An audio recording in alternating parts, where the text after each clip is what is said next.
तो भगवान को गोपियों की याद आ गई। भगवान ने उद्धव जी को भेजा, उद्धव जी जाइए कहाँ, वृंदावन। उद्धव जी वृंदावन जाइए और जरा जा करके हम हमारी गोपियों से हाल चाल लेकर के आइए। गोपियां हाल चाल कैसे देंगी, गोपियां कैसे होंगी। उद्धव जी आते हैं। उद्धव जी अपने आप को बहुत बड़े ज्ञानी मानते थे कि मैं बहुत बड़ा ज्ञानी हूं। बिटप झुक झुक के कहते हैं इधर आओ इधर आओ, पतिहा कह रहा पीछे इधर आओ उधर आओ।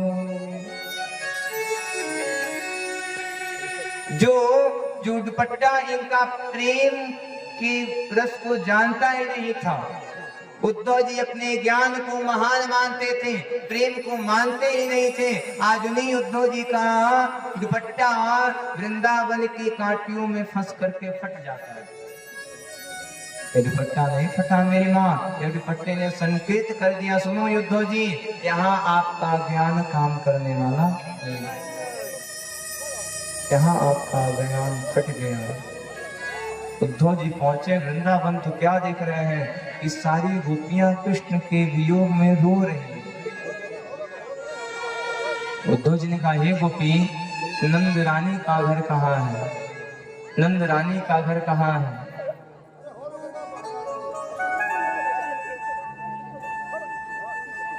नंद रानी कहाँ रहती है।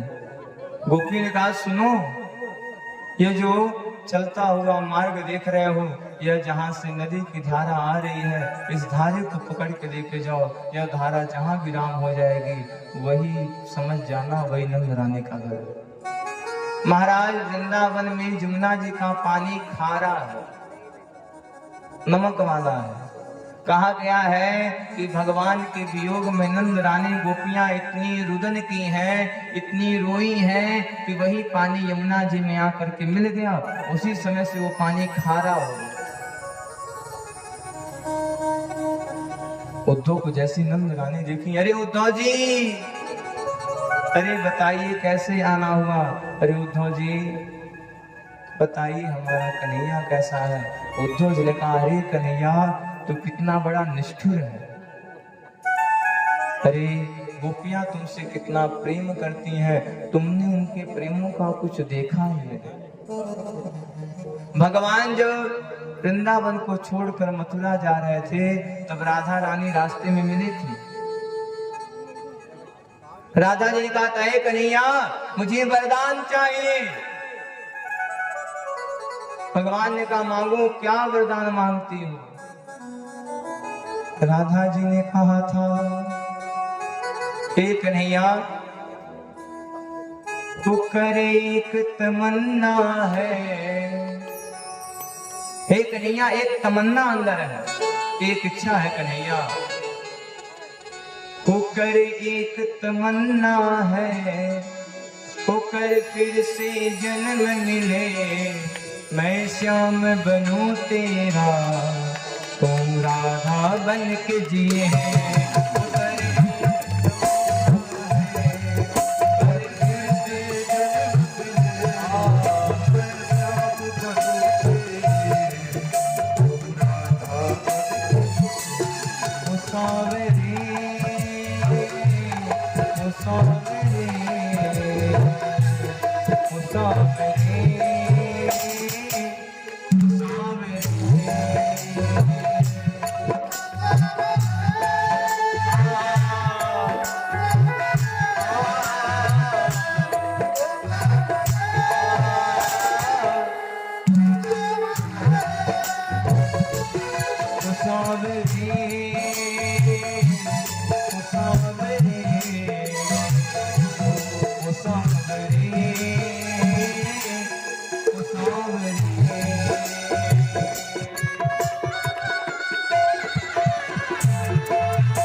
बनोगे तब पता चलेगा प्रेम में कितना दर्द होता है। कन्हैया एक वचन चाहिए, मैं कृष्ण बनूं तुम राधा बनो, और जब तुम राधा बनोगे तब पता चलेगा कि प्रेम में क्या दर्द होता है। कन्हैया जब तुम राधा बनोगे तब पता चलेगा कि प्रेम में क्या दर्द होता है। अब तुम तो छोटी बात कह करके चले जाते हो, लेकिन जब तुम राधा बनोगे तब पता चलेगा कि प्रेम में आके दर्द कैसा होता है। सुनो कन्हैया सुनो, जब यमुना जी में जाकर के परीक्षा करोगे, जब जाकर के प्रतीक्षा करोगे तब पता चलेगा प्रेम में क्या दर्द होगा। क्या होती प्रतीक्षा है, क्या पीड़ा होती है, इतना जलता है वो आंखें रोती है।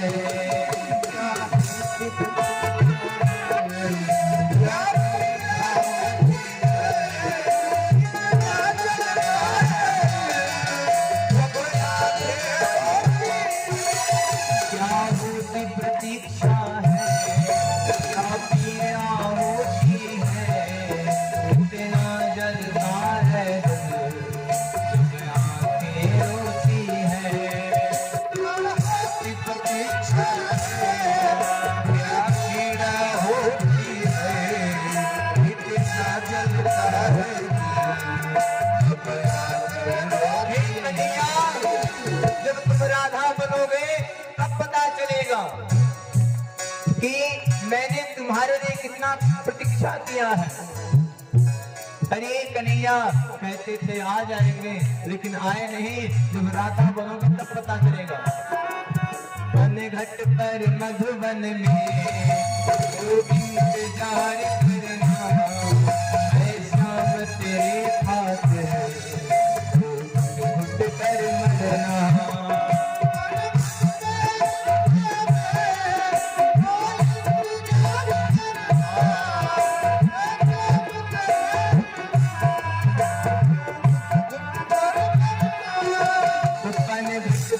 मधुबन में इंतजार करना, वो शाम तेरे खातिर घुट कर मरना।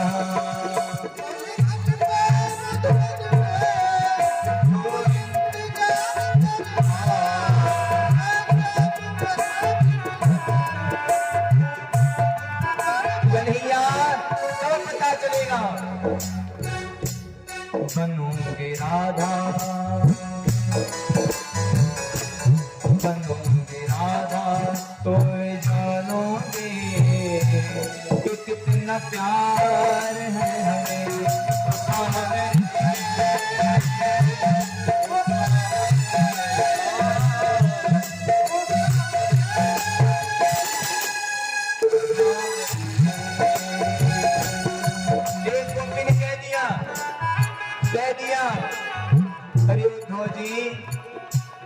हरिउद्धव जी कन्हैया कहे के गए थे कि आज जा रहे कल आ जाएंगे। गोपी ने कह दिया घबराओ मत, हरि आएंगे, हरि आएंगे,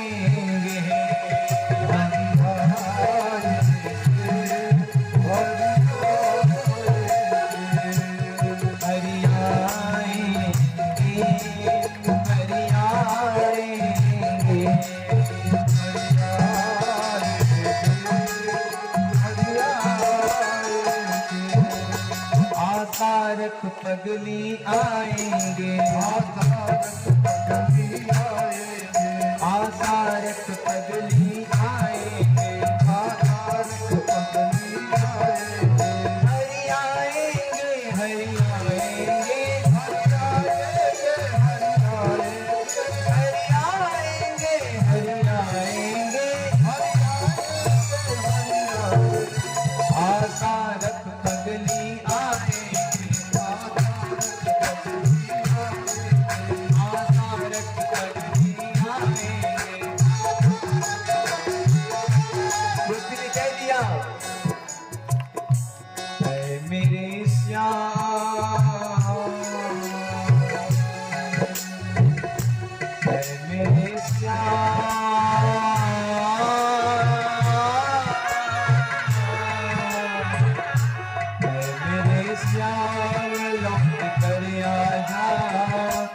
बिन तेरे जिंदगी अधूरी है।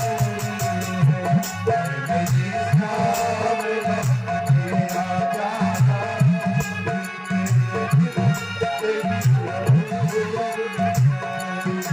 मेरे सामने लौट के आजा, बिन तेरे जिंदगी अधूरी है।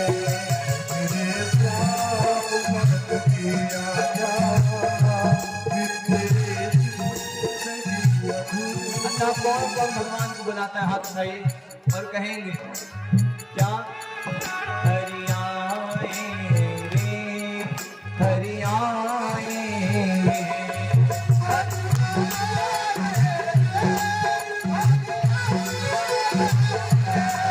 प्रभु आएंगे, प्रभु आएंगे।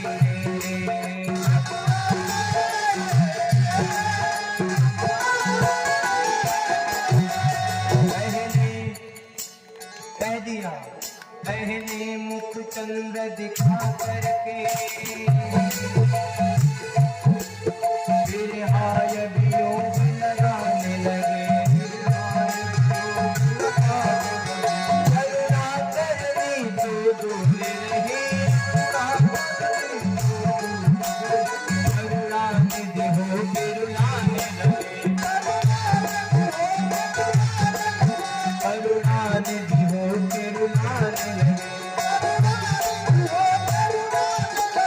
हरि आएंगे, प्रभु आएंगे, हरि आएंगे, प्रभु आएंगे।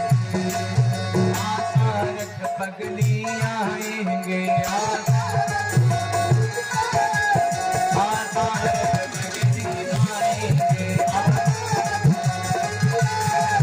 हरि आएंगे, हरि आएंगे, हरि प्रभु आएंगे, प्रभु आएंगे, प्रभु आएंगे। माँ, मेरी माँ, अगर आपको विश्वास है भगवान आएंगे तो जरूर आएंगे। विश्वास है तो भगवान आएंगे। हाथ उठाइए, कभी भी नर्वस नहीं होना है, हमेशा भगवान को बुलाना है। हरि आएंगे, हरि आएंगे,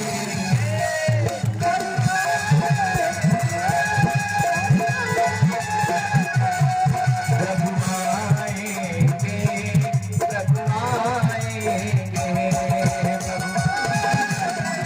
हाथ बोलो, हरि आएंगे, प्रभु आएंगे।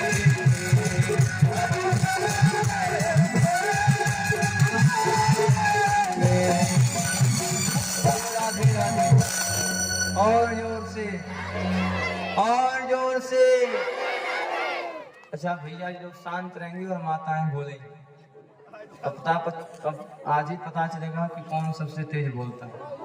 ठीक है ना भैया? जी लोग शांत रहेंगे, जो टीम जीती हम उसके साथ रहेंगे। बोलो राधे राधे।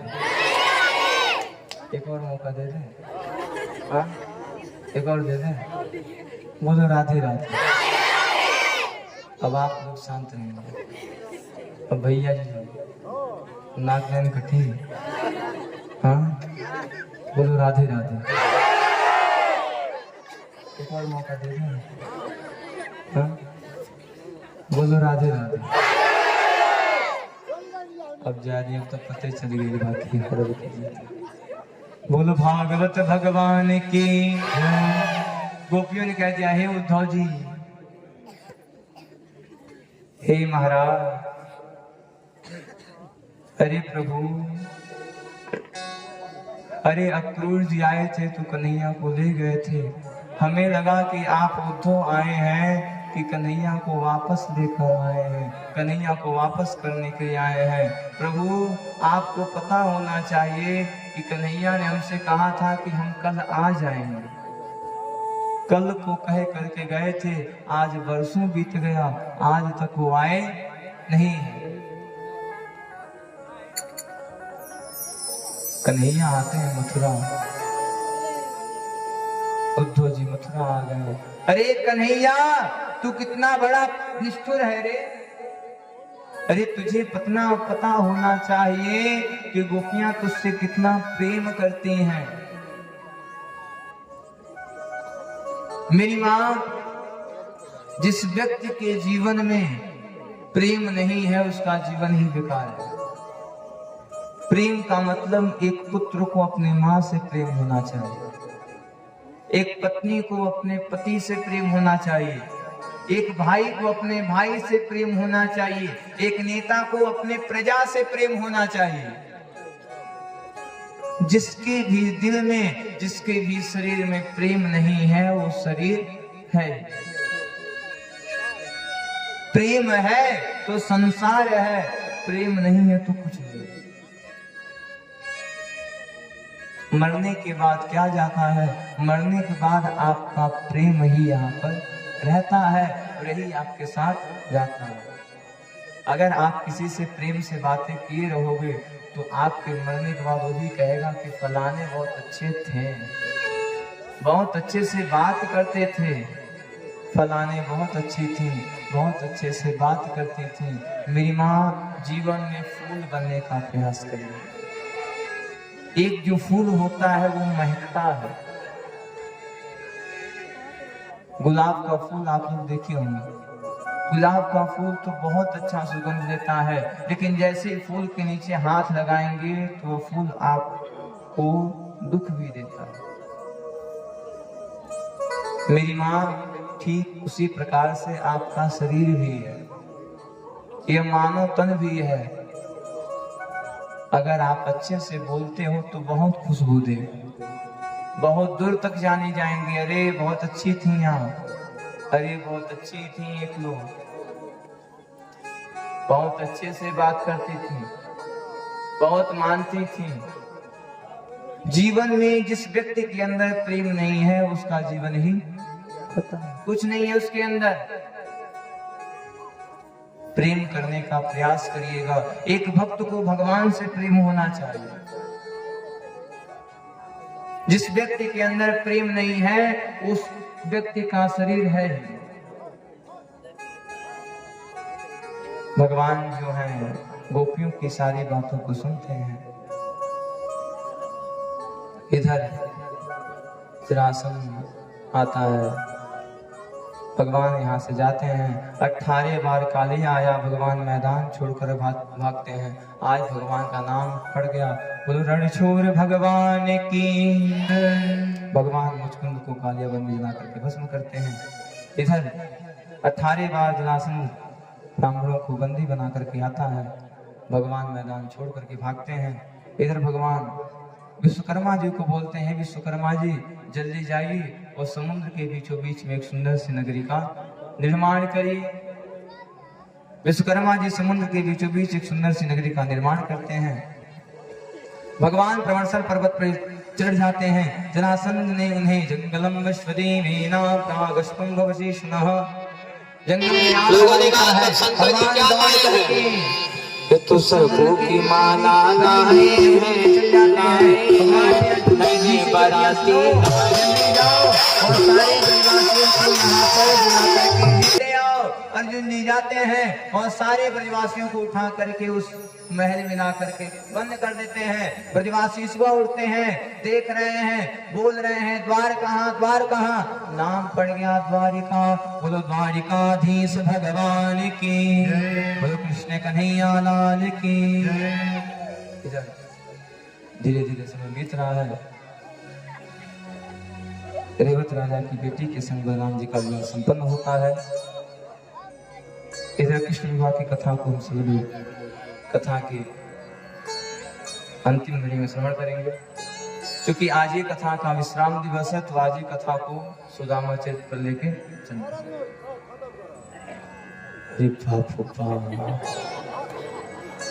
भाई बनी खाए दादा। अरे बोलो भागवत भगवान की जय हो, जय हो। हमको डरे लग गए। इधर भगवान का विवाह सर्वं विश्वदेवेन पात्राणां विश्वस्वनः महाराष्ट्र के कुंदनपुर की राजकुमारी रुक्मिणी के साथ भगवान का विवाह संपन्न होता है। इस कथा को विस्तार करेंगे अंतिम में। भगवान के प्रथम पुत्र प्रद्युम्न होते हैं। प्रद्युम्न जी महाराज समनासुर को उद्धार करते हैं।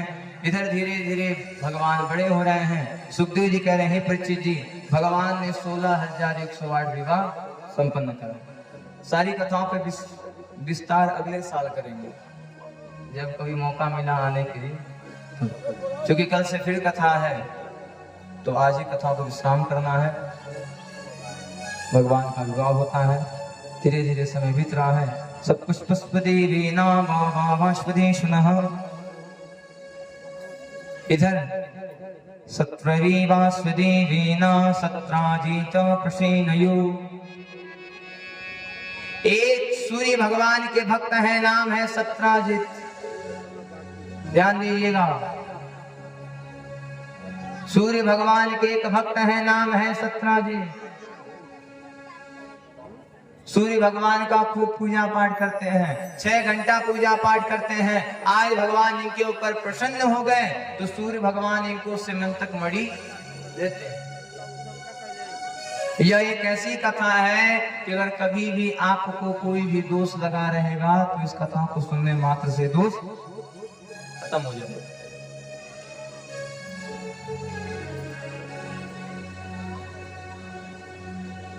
समंतक मणि लेकर के सत्राजित द्वारिका में आते हैं।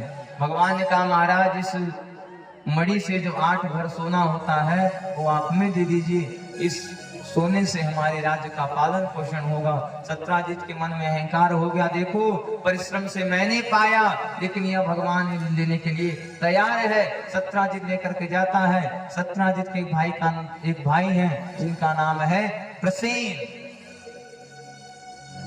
प्रसेन एक दिन उस मणि को लगा करके घूमता है। एक शेर आता है और प्रसेन से उसकी मणि छीन करके उसको मार डालता है। सत्राजित के अंदर वहम हो गया। सत्राजित लगा सोचने, अरे देखो हमने मणि नहीं दिया तो द्वारिकाधीश ने हमारे भाई को मारा था। कौन?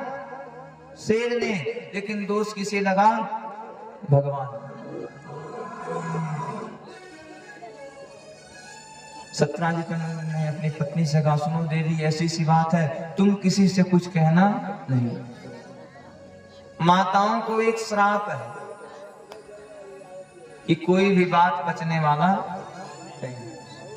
अगर पति देवता कह दिए सुनो मैं तुमसे कह रहा हूं किसी से कहना मत, तो बगल वाली से कहेंगे ये दीदी एक बात कहे, किसी से कहना मत, जानेंगे तो बड़ी। अच्छा चलो ठीक है कह दे रहा है तुमसे। और वहां माँ कह दी, अब उस माँ ने और 4 माँ से कह दी, वो 4 माँ और 8 माँ से कह दी, पूरा गांव में बात प्रचार। काली माई से तेज तो माताओं के बात का प्रचार बात होता है। काली माई के प्रसादी में बटने में समय लगेगा, लेकिन माताओं का बात यहाँ से वैकुंठपुर कैसे पहुंच जाएगा किसी को पता चलेगा नहीं।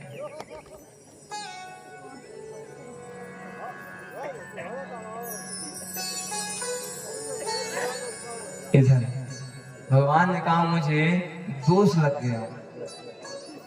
भगवान ने कह दिया सुनो मैं एक बार चौथ के चंद्रमा का दर्शन कर लिया। जो भी व्यक्ति चौथ के चंद्रमा का दर्शन करता है उसे झूठा कलंक का दोष लगता है। जो आपन चाहे कल्याणा सुजस सुमति सुभगति शुभ नाना, सो पर नारी लीलार गोसाई, तजई चौथ के चंद्र की नाई। जो भी व्यक्ति अपना कल्याण चाहता है वो जीवन में कभी भी चौथ के चंद्रमा का दर्शन ना करे। भगवान ने बाल्य अवस्था में चौथ के चंद्रमा का दर्शन किया था तो आज भगवान को झूठा कलंक लगा।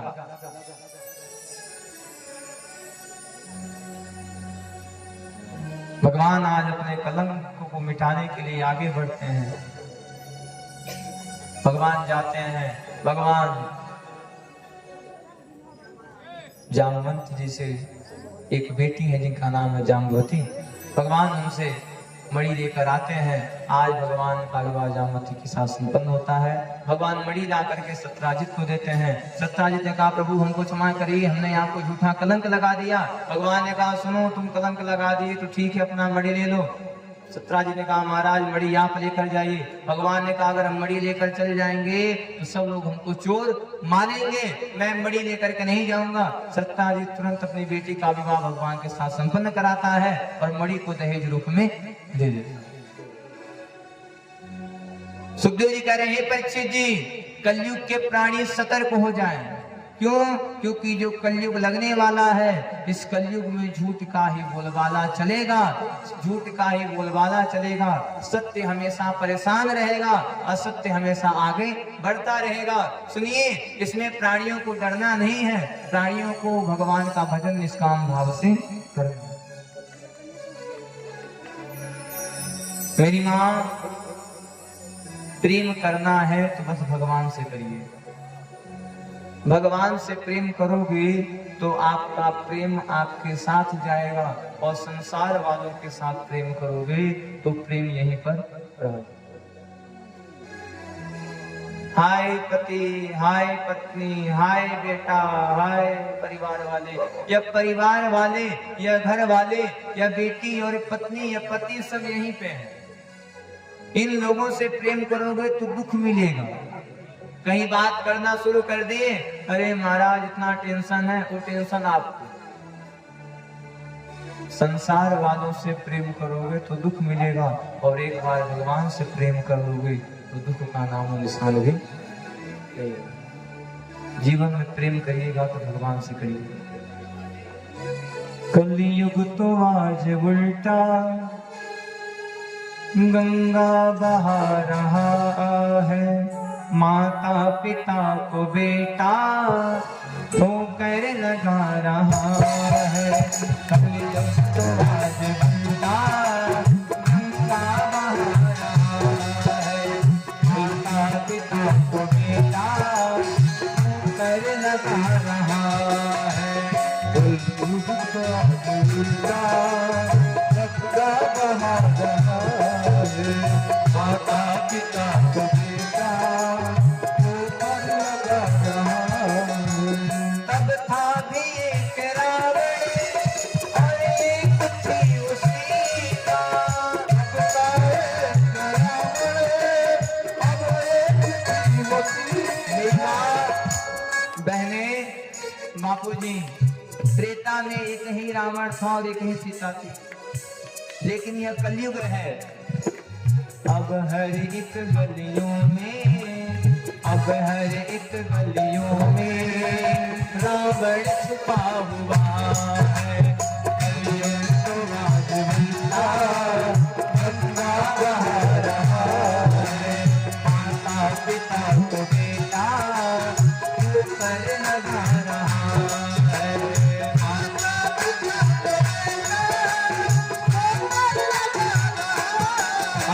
यह जो पंक्ति है वो हमारी बहनों के लिए है।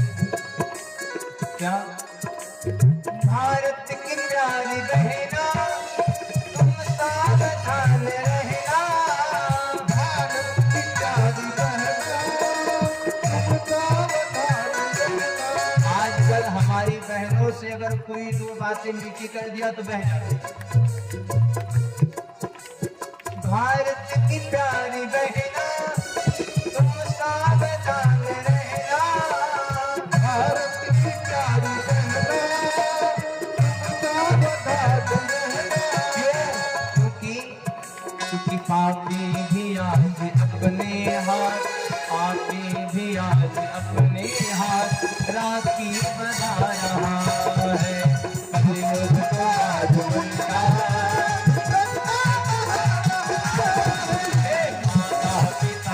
बेटा ठोकर लगा रहा है।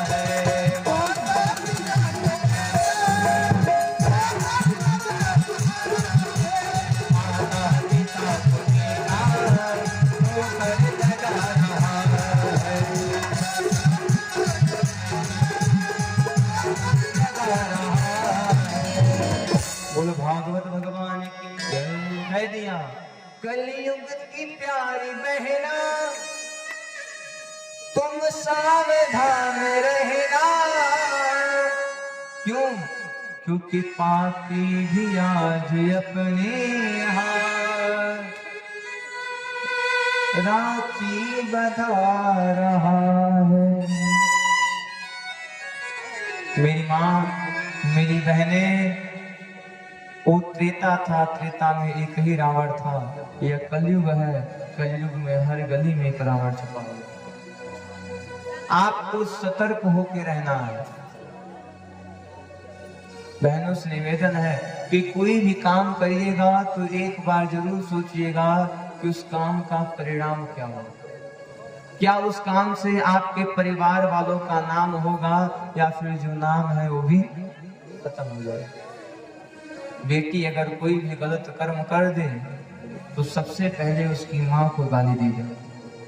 अरे इसकी माँ भी यही करती होगी तभी इसकी बेटी कर रही है। भले ही माँ पतिव्रता धर्म को धारण की है, लेकिन जहाँ बेटे ने गलत काम किया वहां बाप को भी गलत बनना पड़ता है। बापूजी, हाँ भैया जी, कोई भी काम करिएगा तो सोच समझ के करिएगा।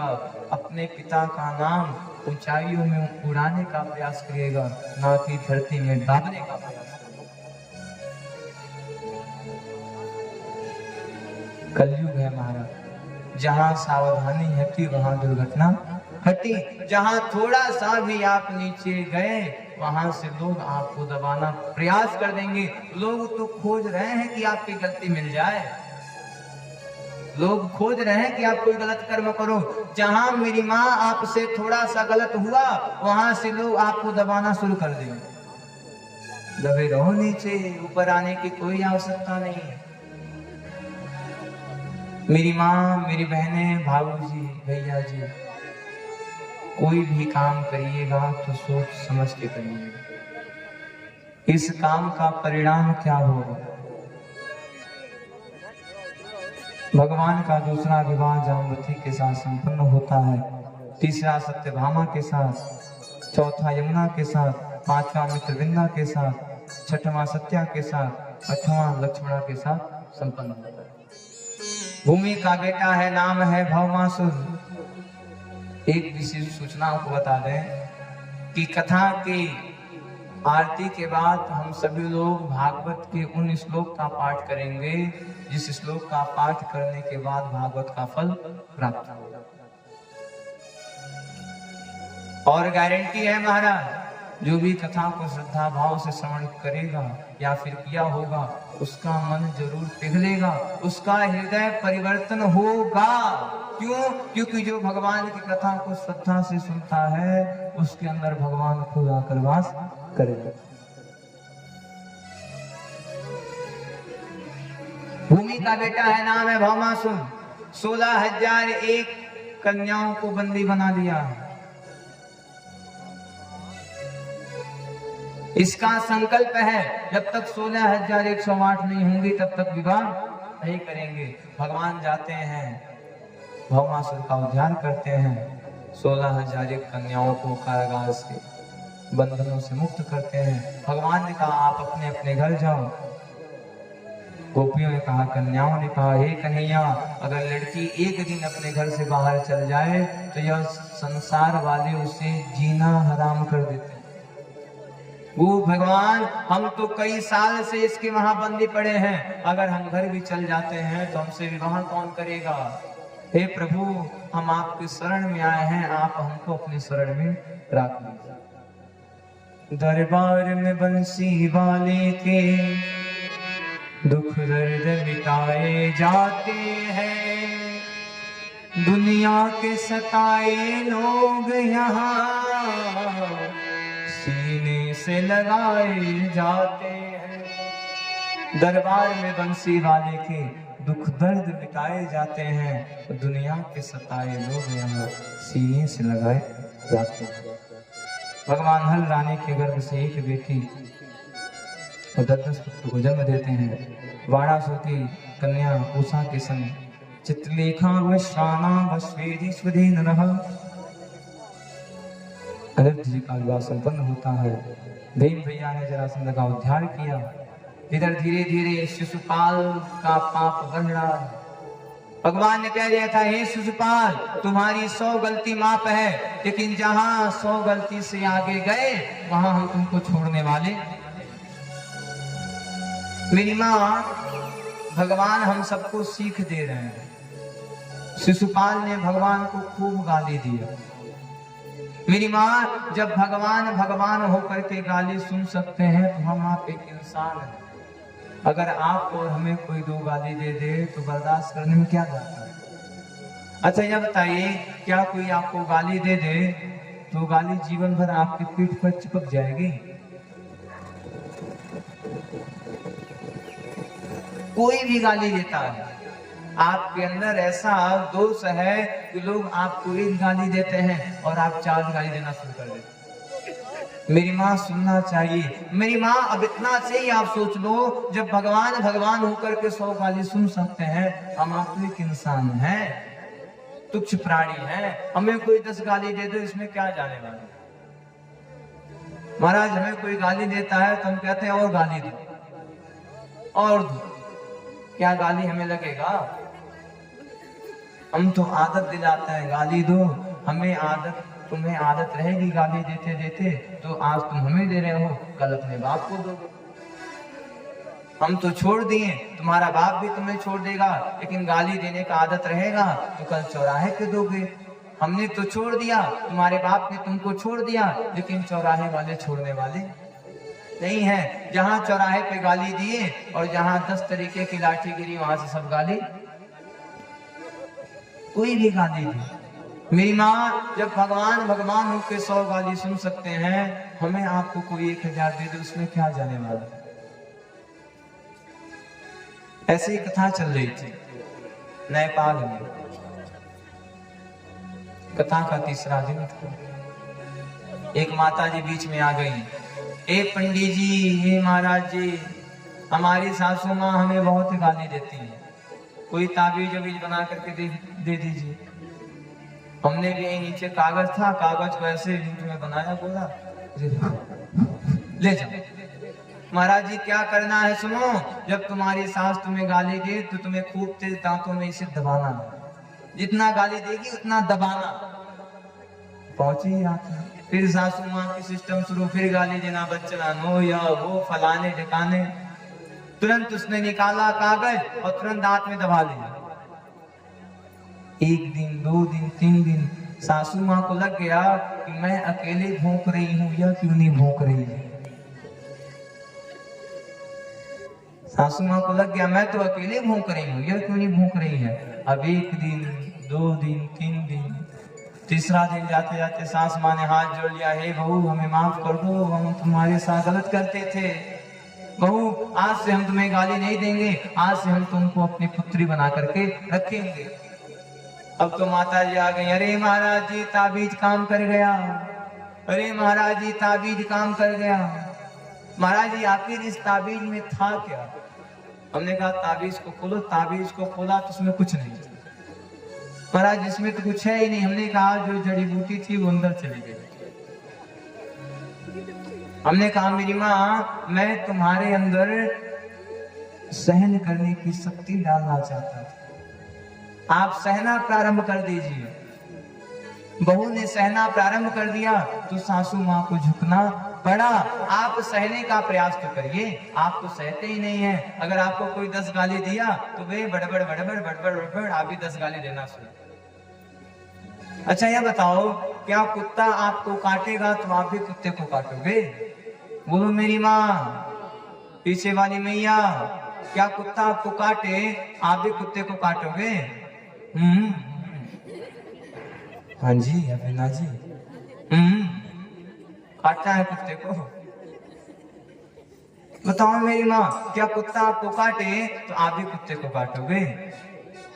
बोलो बाबूजी, क्या कुत्ता आपको काटे तो आप कुत्ते को काटोगे? आप काटोगे नहीं, आप किनारे से निकल जाओ और जा करके अपनी दवाई करा लो। मेरी माँ, ठीक उसी प्रकार से जो भौंक रहा है उसे भौंकने दीजिए। अगर आप कुत्ते को काट लो तो आप में और कुत्ते में फर्क क्या रह जाएगा? अगर आप भी गाली दे दोगे, आप में और उसमें फर्क क्या रहेगा? कोई फर्क रहेगा? कुछ नहीं, कोई फर्क रहने वाला नहीं है, कोई फर्क नहीं बचेगा। इसलिए मेरी माँ, कोई अगर आपके साथ गलत बोलता है या फिर गलत करता है तो सहने का प्रयास करें। बोलने दीजिए, कितना बोल लेगा वो, बोलते बोलते तो शांत होगा। एक कुत्ता जब भौंकता है अकेले तो 5 मिनट 2 मिनट शांत हो जाएगा, और जहां 4 कुत्ते इकट्ठा हुए तहां 1 घंटा फिक्स।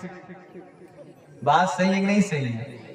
कुत्ता अकेले ज्यादा से ज्यादा 1 घंटा पहुंच दिया, और जहां अरे बाबा तो श्रीमान जी पीछे सावत था बस माँ कहती हो बड़ी गांव सेकेंड भागवत भगवान की। तो मेरी माँ जीवन में हमेशा सहने का प्रयास करें। भगवान जब भगवान होकर के 100 गाली सुन सकते हैं, 100 गाली सहन कर सकते हैं, तो आप भी सहने का प्रयास कर दीजिए। अगर आज आप सहने का प्रयास कर देंगे तो कल से आपके घर की लड़ाई खत्म। अगर चाहते हो कि घर की लड़ाई समाप्त हो जाए तो बर्दाश्त करना सीख लो।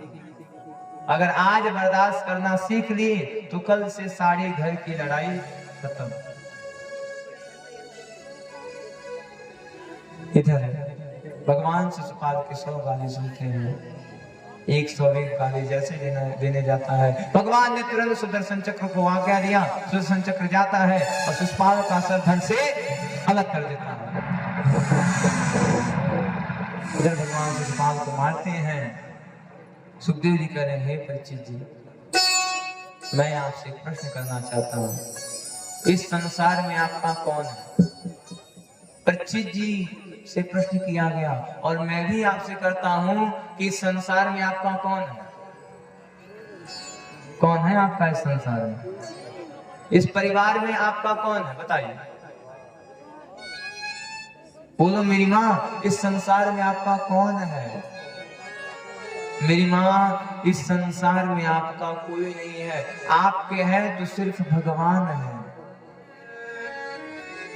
इसलिए मैं कहता हूं, काम करते रहो, नाम जपते रहो। कोई भी काम करते रहिए, कोई भी काम करिए। बाहर हैं, खाना बना रहे हैं, फोन पे बात करना बंद करिए, भगवान का नाम जपिए।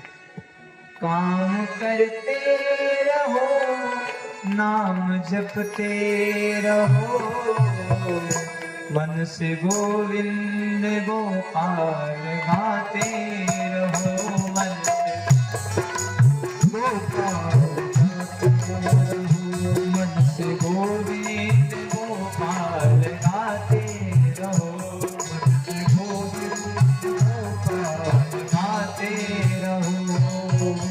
चाहे जो काम करिए, चाहे जहाँ रहिए, घर में रहिए, बाहर रहिए, चाहे जहाँ रहिए, भगवान का नाम जपते रहिए। मेरी माँ, हम सब के अंदर प्रश्न आता है, अरे महाराज, शंकर जी की पूजा करें तो दुर्गा जी गुस्सा आ जाएंगे, और दुर्गा जी की पूजा करें तो हनुमान जी गुस्से आकर के भाग जाएंगे। प्रश्न होता है ना मन में। आइए आज भी इस प्रश्न का उत्तर आपको मिलेगा। अच्छा, स्त्री और पुरुष दो एक ही है ना? एक स्त्री और एक पुरुष। उसी स्त्री को कोई माँ कह रहा है, कोई पत्नी कहता है, कोई बहन कहता है, कोई बहन कह रही है, कोई सखी कहती है, कोई मौसी बोलती है। स्त्री एक ही है ना, लेकिन नजरिया बदला तो नाम भी पुरुष वही है। कोई बाप कहता है, कोई बेटा कहता है, कोई दोस्त कहता है, कोई यार कहता है। जहां नजरिया बदला वहां नाम भी।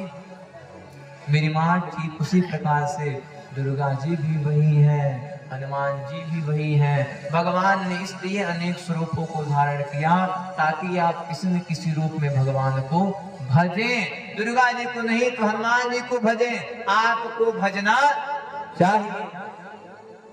जहां हमारे देखने का नजरिया बदला वहां से नाम भी आप अपनी पत्नी को पत्नी कहते हैं, आपका बेटा माँ कहता है, आपके साले साहब बहन कहते हैं। जहां नजरिया बदला वहां नाम भी बदल गया।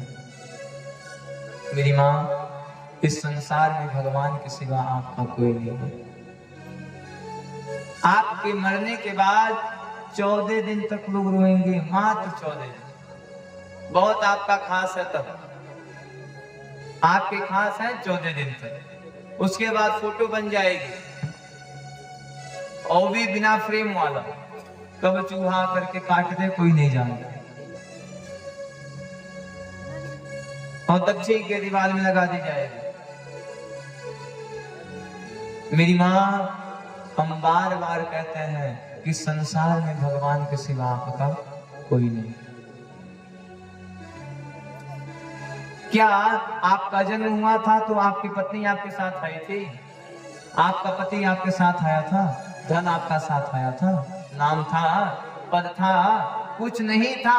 आप अकेले आए थे और अकेले ही यहां से जाना है।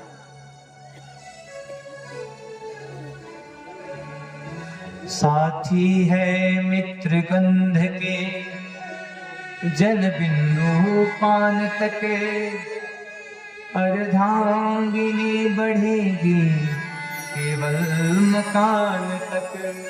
आपकी पत्नी ज्यादा से ज्यादा चल गई तो गांव के किनारे तक जाएगी, शमशान घाट भी नहीं जाएगी आपकी पत्नी। और जिस परिवार वालों से बहुत प्रेम था, वो परिवार वाले भी बस शमशान तक आपके साथ है।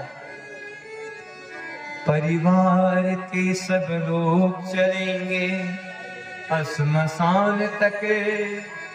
और जिस बेटे को आप अपना मानती हो मेरी माँ, बापूजी, बेटा भी हक निभाएगा अग्निदान तक। आपके शरीर में आग लगा करके बेटा तुरंत वहां से जाएगा। जो था वो तो यहीं का रहा रह गया, जो था यहाँ रुका कि नहीं रुका।